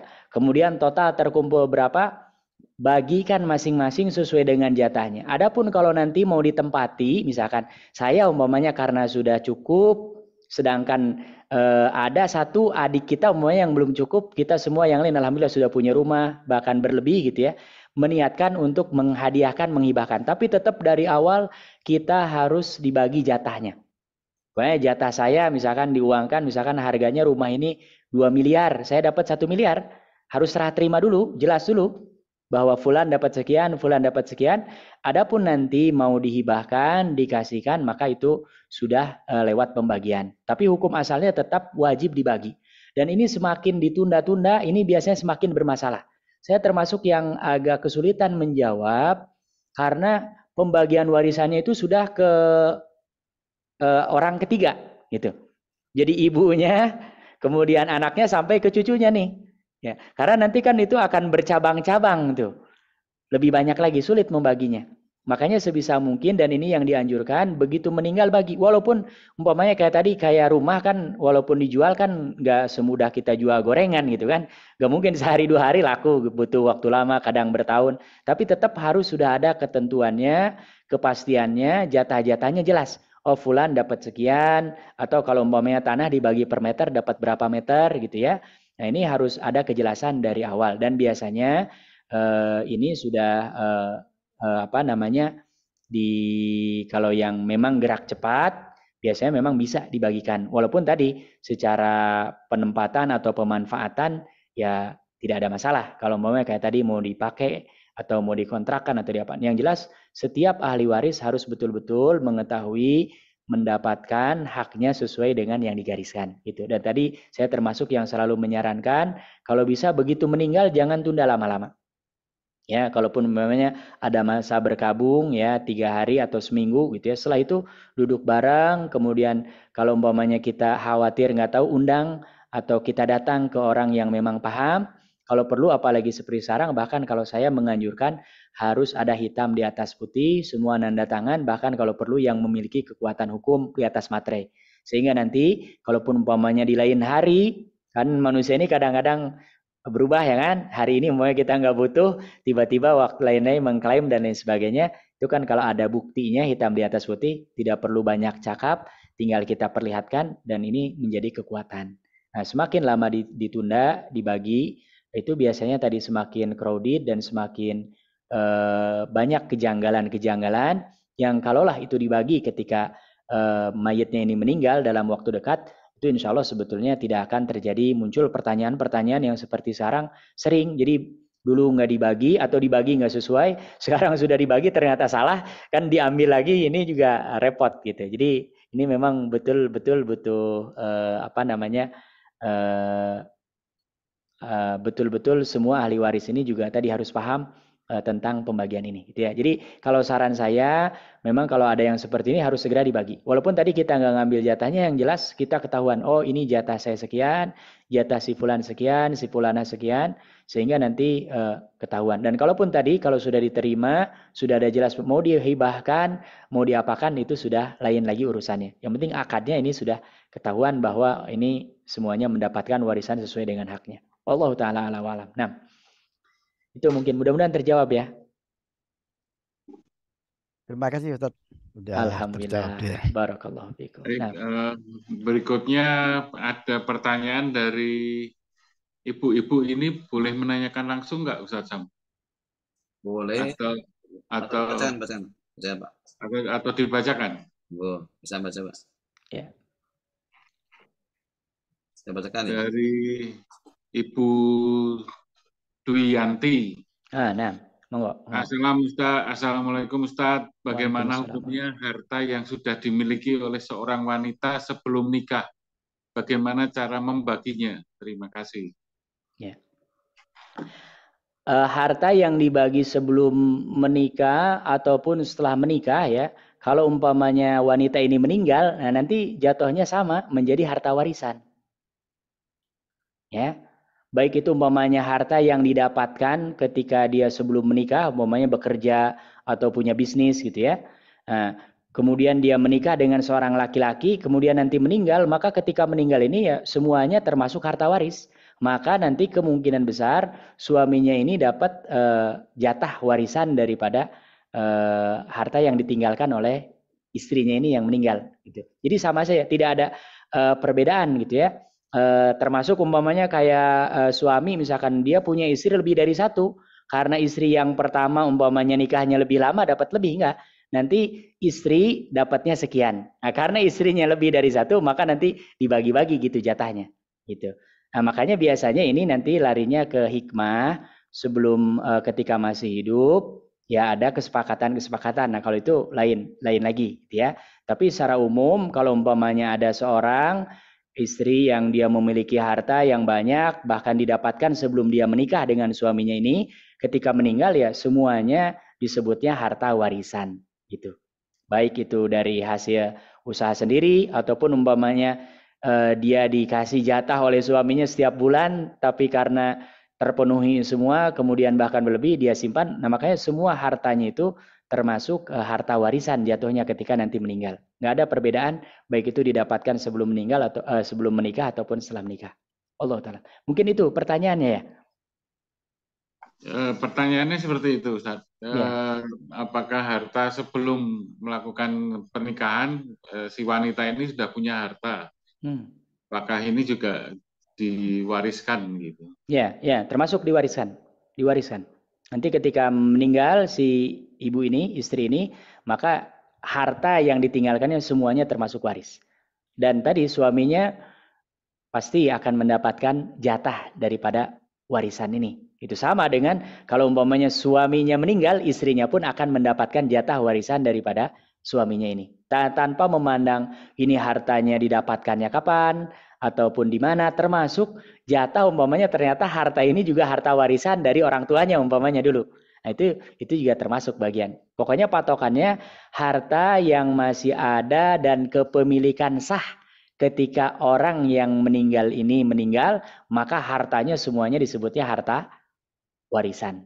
Baik itu berupa harta yang memang uang ya, seperti sekarang umumnya tabungan, ataupun berupa harta dalam artian aset seperti halnya gedung, ruko, rumah, ya bahkan boleh jadi mungkin kendaraan, ya bahkan boleh jadi mungkin ada yang punya tanah dan lain sebagainya. Nah, ini maka semuanya disebutnya apa? Wirasah, harta warisan atau tarikah, harta yang ditinggalkan untuk ahli warisnya. Itu. Wallahu taala. Mudah-mudahan itu yang saya pahami maksudnya memang seperti itu. Ya, jadi tidak ada perbedaan sama sekali, nggak dipisahkan. Ya, nah. Baik, semoga terjawab pertanyaan dari Ibu Duyanti. Berikutnya tadi Pak Ketua angkat tangan kayaknya mau bertanya. Monggo Pak kembali. Tafadhal. Masya Allah. Assalamualaikum Ustaz Ujang. Waalaikumsalam warahmatullahi wabarakatuh. Masya Allah. Semoga Allah Azza wa Jalla selalu menjaga Ustaz beserta keluarga. Ya Rab, amin ya Rab. Lama tidak silaturahmi Ustaz. Masya Allah.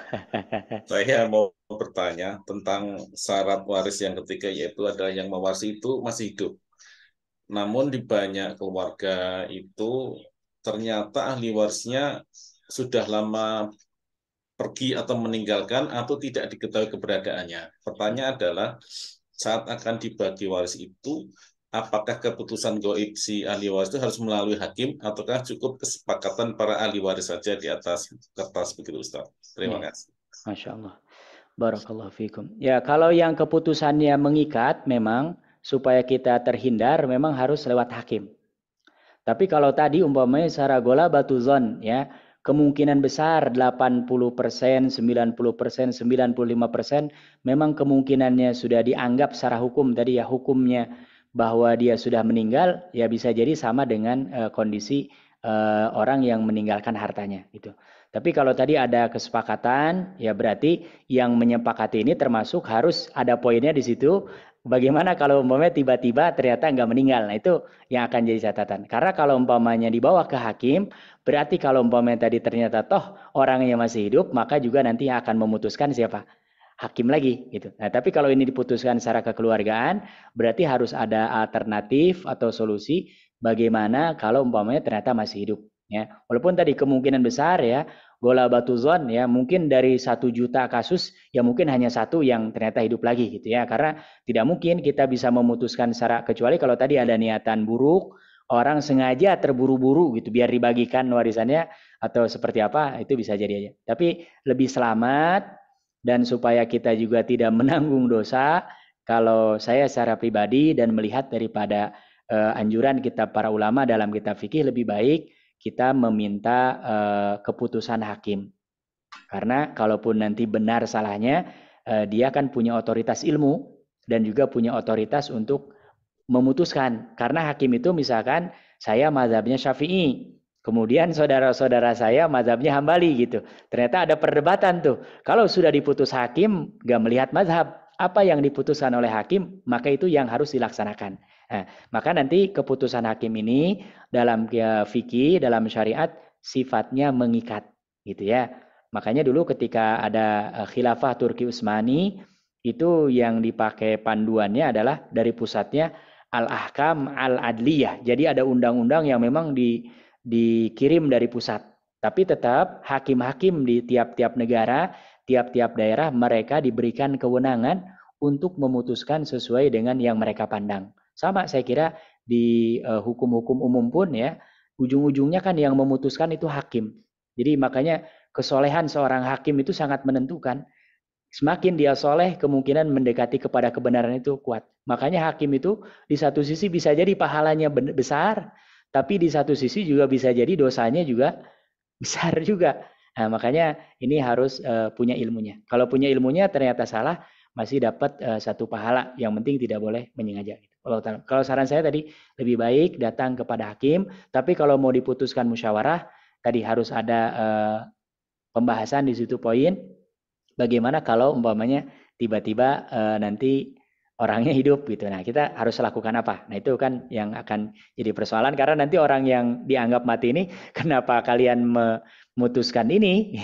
Kan akan nanyanya pasti ke kita. Kalau mau nanti yang memutuskan hakim, kita tinggal datang lagi aja bareng-bareng kepada hakim bahwa ternyata orangnya masih hidup gitu. Wallahu taala, mudah-mudahan terjawab ya. Jazakallah khairan Ustaz. Wa iyyakum barakallahu fikum. Nah, Alhamdulillah. Masya Allah. Ada lagi? Masih ada? Masih ada Ustaz. Di chat ya. 6. Ini kalau Catur Yuniwati ini pasti Ibu. Boleh saya bacakan Ustaz? Masya Allah. Tafadhal silakan ya. Assalamualaikum Ustaz. Tadi disebutkan bahwa kalau anaknya sudah meninggal tidak akan dapat dari orang tuanya. Apakah anaknya dari pewaris yang sudah meninggal berhak dapat?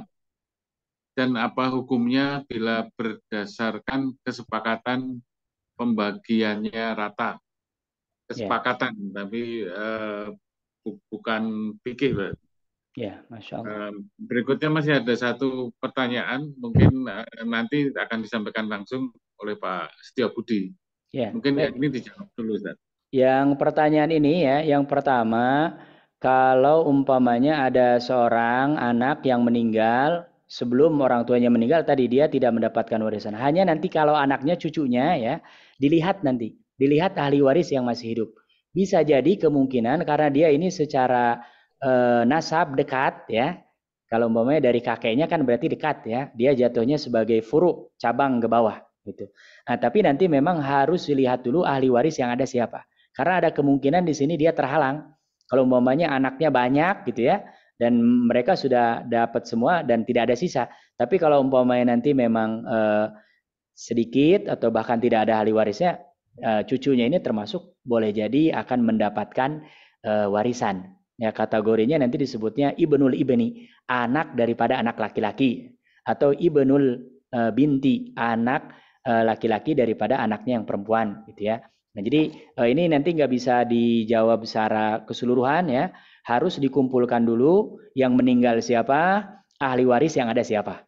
Gitu. Nah, nanti bahkan boleh jadi tadi nanti ada yang ke pinggir, bisa jadi pamannya dapat, bisa jadi saudaranya dapat dan seterusnya. Gitu. Jadi ini nggak bisa dipukul rata, harus nanti studi kasus siapa yang meninggal, kemudian ahli warisnya siapa aja.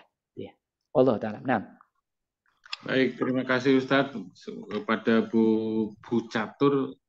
Semoga bisa terjawab pertanyaannya. Berikutnya Pak Budi, monggo disampaikan langsung kepada Ustadz pertanyaannya. Terima kasih Pak Bambang. Assalamualaikum warahmatullahi wabarakatuh Ustadz Ujang. Semoga selalu dalam kebaikan, kesehatan. Amin, amin ya Rob, ya Rob. Doa bidoa, Masya Allah. Adem kalau sudah dengar suaranya Ustadz itu. Masya Allah. Ustadz, mohon izin tanya kira-kira begini. Apa yang kita ulas malam ini itu adalah karena si pewaris mempunyai sesuatu. Artinya dia mempunyai sesuatu dalam bentuk yang bisa dia bagikan. Nah, kalau kebetulan yang harus dibagi itu adalah kewajiban yang masih terhutang kepada pihak lain. Misalkan masih punya contoh, misalkan kalau yang diberikan sebagai warisan itu adalah rumah. Sementara rumahnya itu masih kredit. Misalkan begitu. Itu bisa terjadi. Bagaimana? Kondisinya bagaimana? Apakah itu juga nanti harus dibagi sesuai dengan perhitungan yang sudah ditetapkan di dalam Al-Quran? Jadi kadang-kadang kita juga perlu melihat begini. jangan sampai kita hanya mau menerima warisan kita mulai, tapi ternyata pewaris itu juga mempunyai satu bentuk hutang yang harus dilunasi, yang katakanlah kalau itu sudah dilunasin pun ternyata masih tetap ada sisa hutangnya. Nah, situasinya bagaimana Ustaz? Karena ternyata kenyataan faktanya banyak yang seperti itu. Ya. Matur suwun Ustaz. Masya Allah ya, ini juga Masya Allah ya. Memang jadi tanggungan ahli waris, tapi tidak ada ketentuan seperti halnya menerima waris. Jadi umpamanya anak laki-laki harus setengah, anak perempuan seperempat gitu ya. Tapi ini lebih kepada musyawarah, ya, lebih kepada kesepakatan, dan ini nanti jatuhnya kepada birrul walidain. Jadi anak yang dia semakin banyak menginfakkan hartanya atas tanggungan orang tuanya yang sudah meninggal, berarti menunjukkan bagaimana dia berbakti kepada orang tuanya gitu. Jadi kalau semakin umpamanya, kalau yang kayak tadi ya, harta peninggalan kita dapat jatah, pasti kan semua berebut gitu, ingin. Ya. Tapi kalau umpamanya di antara ahli waris ini ternyata orang yang meninggal ini justru malah punya tanggungan piutang keluar gitu ya, hutang keluar, nah justru malah orang yang berani mengambil lebih banyak menunjukkan bahwa bir kebaikan dia kepada orang yang sudah meninggal ini luar biasa. Dan itu termasuk anjuran dalam Islam ya. Makanya dalam hal ini sepengetahuan saya yang saya pahami tidak ada keharusan seperti halnya ketika pembagian waris dalam artian harta ditinggalkan. Artinya kalau hutang maka dimusyawarahkan, didiskusikan, dan tadi siapa yang mengambil jatah paling banyak maka dia sudah berbakti kepada orang tuanya juga terbanyak. Tapi siapa yang umpamanya waliyadzubillah ya, boleh jadi kan dalam satu keluarga beda-beda, ada yang mangkir malah. Pas giliran hutang ternyata malah kabur gitu. Nah, maka ya dia tidak mendapatkan pahala. Bahkan boleh jadi ya dengan ini ya dia minimal secara akhlak dia tidak berbakti kepada orang tuanya gitu. Jadi memang tidak ada ketentuan sebagaimana umpamanya dia dapat warisan setengah, maka kalau hutang pun setengah. Tidak ada ketentuan seperti itu. Atau kalau dapat warisan dia seperempat, maka kalaupun nanggung hutang pun dia harus kontribusi seperempatnya, tidak ada. Itu dikembalikan kepada musyawarah, dan ini akan menunjukkan nanti sikap apakah orang ini berbakti kepada orang yang sudah meninggal atau tidak, gitu ya. Kalau semakin dia berbakti, dia tentu akan menunjukkan tanggung jawabnya, karena nanti mayit ini kalau tidak dilunasi oleh orang yang masih hidup, maka dia akan nanggung sampai hari kiamat. Ya. Makanya tadi dalam beberapa kasus orang selalu nggak mau menyolatkan. Itu karena apa? Penjelasan para ulama itu, karena kalaupun disolatkan percuma. Kita mintakan ampun kan nggak sesuai dengan ampun kalau hutang. Harus dibayar gitu. Begitu dibayar ditunaikan, baru kita mintakan ampun. Mau minta ampun 500 kali, kalau hutangnya hutang uang, ya harus dikembalikan uang. Dan ini juga tadi sebisa mungkin. Kalau tidak ada hajat yang benar-benar urgen, jangan membiasakan diri menghutang. Ya, dan kita sering disindir, kadang-kadang kita nih malu. Kalau buka jendela pagi hari suaranya kredit gitu. Karena dari depan rumah, parkiran sampai ke dapur semuanya hasil kredit gitu. Kita harus ingat nanti bahwa kalau kita punya hutang, bukan hanya tanggung jawab kita saja, termasuk anak keturunan kita yang akan mewarisi pun mereka akan ikut tanggung jawab gitu ya. Jadi sebisa mungkin apalagi untuk konsumtif, apalagi prinsipnya biar tekor asal kesohor gitu ya. Bahwa kita mobil ini kan sekarang sudah berubah fungsi, harusnya alat transportasi jadi alat adu gengsi. Ya, nah mobil itu kan fungsinya hanya alat transportasi, tapi sekarang orang lihat kalau mobilnya ini berarti levelnya ini. Dan ini menjadi sebuah problem. Nah, kita sebagai seorang muslim harus hati-hati ya, karena kasihan nanti kalau bisa kita niat dari sekarang, sebisa mungkin nanti kita meninggal, kalaupun nggak bisa meninggalkan harta banyak, minimal kita nggak meninggalkan hutang gitu. Karena kasihan kalau ahli warisnya memang mampu, bisa ini saya yakin mereka akan punya kesadaran untuk menulis. Tapi kalau mereka juga ternyata ekonominya lemah, gitu ya, kemampuannya juga lemah, kasihan kan mereka jadi beban. Dan tadi catatan hutang ini selama tidak dibayar oleh ahli warisnya, maka kita yang meninggal itu yang akan menanggungnya sampai nanti hari kiamat. Dan kalau sampai ahli waris kita nggak mau bayar, berarti itu salah satu indikator bahwa pendidikan kita gagal. Gitu. Kita tidak berhasil mendidik anak-anak kita. Gitu. Artinya mereka hanya mau mendapatkan harta warisan yang keuntungannya saja, kelebihannya. Ketika ada kekurangannya, hutang malah nggak mau. Dan tadi kalau bisa kita antisipasi, jangan sedikit-sedikit menghutang, ya. Apalagi kita belum tergambar dari mana bayarnya atau berapa lama jangkanya. Karena hutang ini bikin malu siang hari dan bikin gelisah malam hari. Itu.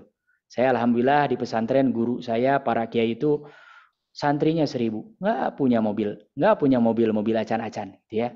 Padahal mereka kalau mau umpamanya ngambil dari santri ini 100.000 aja per orang bisa kebeli. Mereka kalau mau berangkat, dan itu subhanallah, saya lihat hidupnya berkah, gitu ya.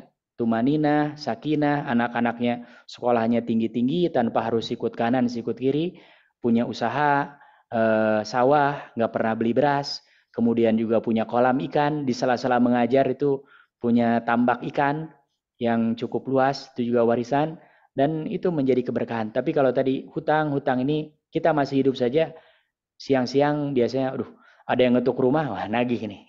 Ada hal tamu gitu. Itu. Malam hari juga pasti kepikiran. Makanya sebisa mungkin kalau bukan hajat yang sangat-sangat mendesak dan penting, kita jangan terbiasa menghutang. Karena ini berat, dan ayat terpanjang dalam Al-Quran ini adalah tentang hutang. Gitu ya, tentang hutang. Dan kalau tanggung, saran kita sudah ada yang menghutang, sebisa mungkin ahli waris kita harus tahu. Ya, jangan sampai umpamanya kita punya hutang, nggak pernah diskusi, nggak pernah ngomong. Minimal anak-anak kita yang sudah besar, sudah paham, sudah kita sampaikan, kasih gambaran. Gitu ya. Jangan sampai nanti mereka kaget, ternyata hutangnya banyak. Gitu ya. Walaupun saya yakin kalaupun yang hutangnya banyak, biasanya perusahaan. Gitu ya.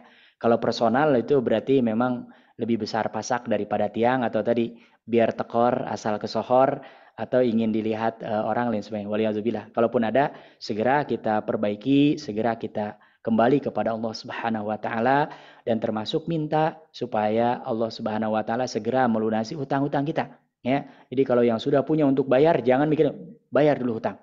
Insyaallah tenang, tumaninah, kondisi apapun kita akan senantiasa mendapatkannya. Tapi kalau punya hutang, walaupun sudah ada gambaran, itu pasti gak nyaman, gak tenang, dan akan selalu jadi pikiran. Dan nanti khawatir akan terwariskan kepada anak-anak kita. Wallahu ta'ala, gitu ya. Insyaallah, mudah-mudahan terjawab ya. Amin. Terima kasih Ustadz. Alhamdulillah. Alhamdulillah. Barakallahu fikum. Alhamdulillah, di kolom chatting sudah tidak ada pertanyaan. Oh, Masya Allah. Nah. Tapi kalau masih ada bapak-bapak yang mau menanyakan secara langsung pada Ustadz, terus Pak. Dalam? Terus. Kosong, sudah. Oke. Ada pengumuman dari Ustadz? Nggak ada, Pak, sudah malam Pak. Ustadznya istirahat. Baik. Boleh dibacakan doa Masya Allah. Baik. Alhamdulillahirabbil alamin. Kita sudah mengkaji pada malam hari ini, dan dalam Islam mengkaji itu bukan untuk menumpuk ilmu, tapi untuk kita amalkan. Yang kurang-kurang kita tambal, yang masih belum sempurna coba kita sempurnakan. Mudah-mudahan pada waktunya kita menghadap Allah tidak banyak hutang-hutang, termasuk hutang-hutang kewajiban agama kita, dan mudah-mudahan kita semua diberi kesempatan oleh Allah di akhir-akhir ini untuk memperbaiki diri. Mudah-mudahan nanti ketika pulang ini benar-benar zero, kosong, kita menghadap Allah tidak punya hutang apapun, baik itu kewajiban, dan ini mudah-mudahan dengan keberkahan masjid ini kita berdoa kepada Allah Subhanahu wa taala. Astagfirullahaladzim, astagfirullahaladzim, astagfirullahaladzim. Allahumma shalli ala Muhammad wa ala ali Muhammad kama shallaita ala Ibrahim wa ala ali Ibrahim innaka Hamidum Majid. Alhamdulillahirabbil alamin, hamdan syakirin, hamdan na'imin, hamdan yuafi ni'amahu wa yukafi'u mazidah. Ya Rabbana lakal hamdu wa laka syukru kama yanbaghi li jalali wajhika wa 'azimi sultanik. Allahumma ighfir lil muslimina wal muslimat wal mu'minina wal mu'minat al ahya'a minhum wal amwat innaka sami'un qaribun mujibu da'wat. Allahumma ighfir lana wa li walidina warhamhum kama rabbawna shighara. Allahumma ighfir lana wa li ikhwanina alladhina sabaquna bil iman wa la taj'al fi qulubina ghillan lil ladzina amanu rabbana innaka ra'ufur rahim. Allahumma ati nufusana taqwaha wa zakkiha anta khairu man zakkaha anta waliyuha wa maulaha. Allahumma inna nas'aluka al-istiqamah warzuqna husnal khatimah. Allahumma inna nas'aluka al-istiqamah warzuqna husnal khatimah. Allahumma inna nas'aluka al-istiqamah warzuqna husnal khatimah. Rabbana la tuzigh qulubana ba'da idh hadaitana wa hab lana min ladunka rahmatan innaka antal wahhab. Rabbana atina fid dunya hasanah وفي الآخرة حسنة وقنا عذاب النار سبحان ربك رب العزة عما يصفون وسلام على المرسلين والحمد لله رب العالمين اللهم آمين اللهم آمين وجزاكم الله خيرا والسلام عليكم ورحمة الله وبركاته. Waalaikumsalam warahmatullahi wabarakatuh. Alhamdulillah, pengajian dari tadi dimulai tepat jam 8 sampai malam hari ini pukul 21.40 sudah selesai disampaikan baik materi maupun tanya jawab. Saya selaku MC mohon maaf apabila ada tutur kata yang kurang berkenan. Untuk menutup pengajian malam hari ini kita tutup dengan membacakan hamdalah. Alhamdulillahirabbil alamin. Wabillahi taufiq wal hidayah. Wassalamualaikum warahmatullahi wabarakatuh. Waalaikumsalam warahmatullahi wabarakatuh. Belum kamu masih Pak ya? Setelah Assalamualaikum. Salam sehat, salam semangat, salam berkah mulia Indonesia. Terima kasih Ustaz. Jazakumullah khairan. Mudah-mudahan sehat semua Bapak Ibu ya. Sami Ustaz, sami istiqomah kita semua mudah-mudahan nanti insyaallah. Amin. Barakallahu fikum. Jazakumullah khairan. Mohon izin ini semua. Assalamualaikum. Waalaikumsalam warahmatullahi wabarakatuh. Juga mohon izin